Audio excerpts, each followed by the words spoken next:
Assalamualaikum warahmatullahi wabarakatuh. Sahabat login yang saya muliakan, dimanapun kalian berada, semoga tetap istiqomah di dalam kebaikan. Kali ini saya akan bercerita tentang kisah inspirasi kehidupan yang berjudulkan Sang Ahli Ibadah yang tak pernah ditolak doanya, meninggal dalam keadaan syirik.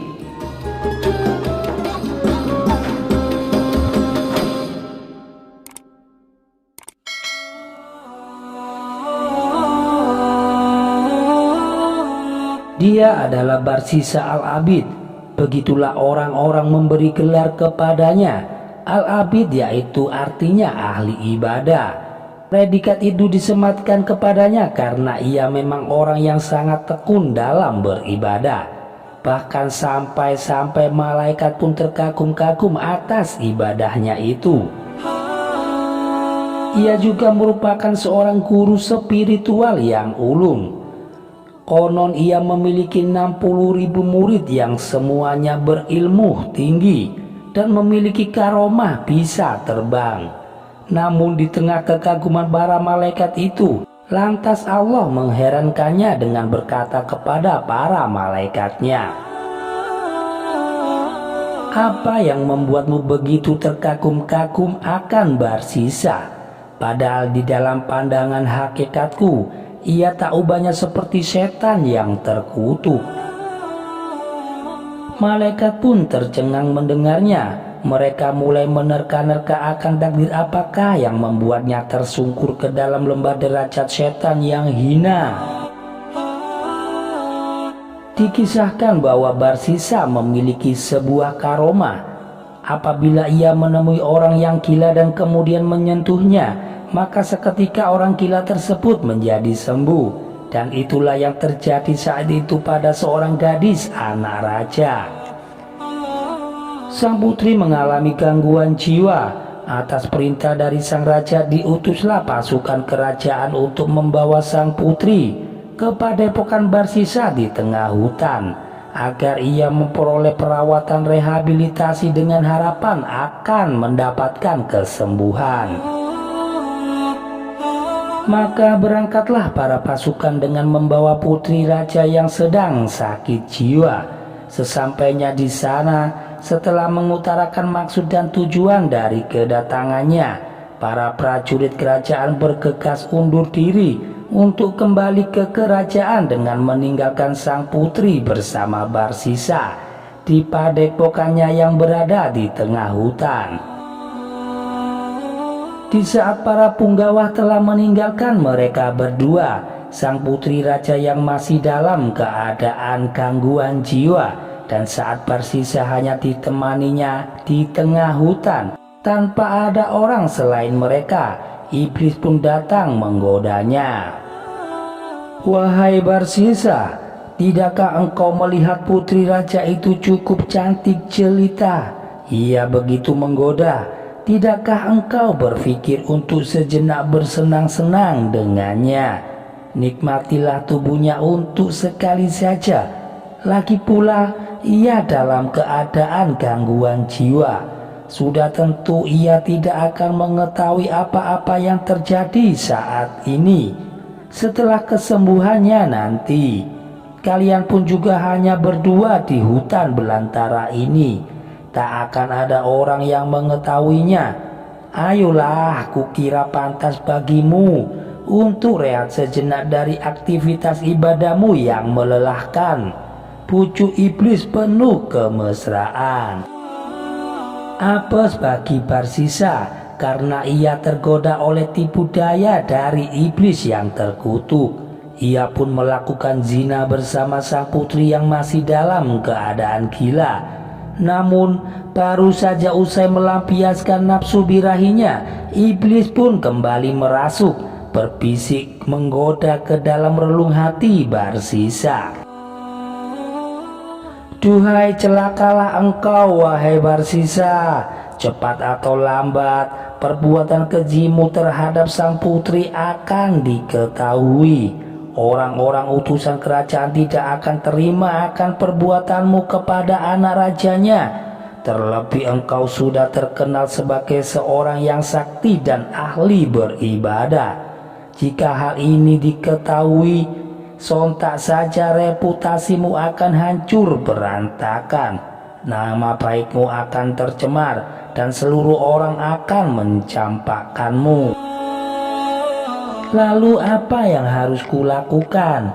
Batin Barsisa mulai dirundung kecemasan tak menentu. Ia mulai bertanya-tanya terhadap dirinya sendiri dan mencari-cari bagaimana untuk menutupi aib semua ini. Dan lagi-lagi sang iblis mulai berbisik melancarkan strateginya. Sudahlah Barsisa, bunuh saja wanita itu. Kemudian kuburlah ia dalam-dalam di atas gundukan pasir. Dan jika para utusan kemari untuk menjemput sang putri, bilang saja bahwa ia telah sembuh dan pamit untuk kembali ke kerajaan seorang diri. Maka semuanya akan beres. Kalaupun ia akhirnya tak kembali, engkau tak akan disalahkan. Mereka pasti mengira bahwa sang putri telah mati tertikam binatang buas di tengah perjalanannya kembali menuju istana. Bodohnya Barsisa pun kembali mengiyakan tawaran dari iblis yang seakan penuh kompromi tersebut. Maka dibunuhlah sang putri olehnya, dan kemudian ia kubur dalam-dalam hingga sekiranya tak ada seorang pun yang mengira bahwa ada mayat di bawah sana. Akhirnya sekarang tuntas sudah semuanya. Batin Barsisa penuh lega.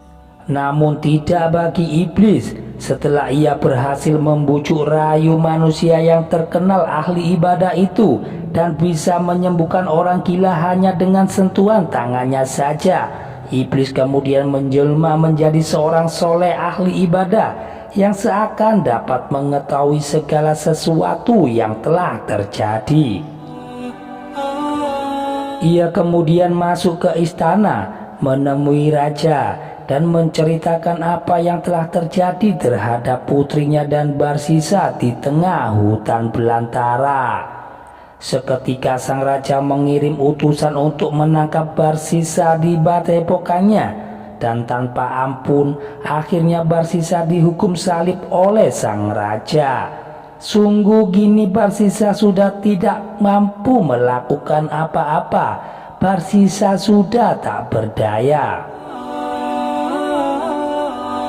Di tengah kelemahan dari Barsisa ini, dengan liciknya sang iblis kembali memanfaatkan keadaan untuk menjerumuskan lebih dalam lagi ke lembah kekufuran.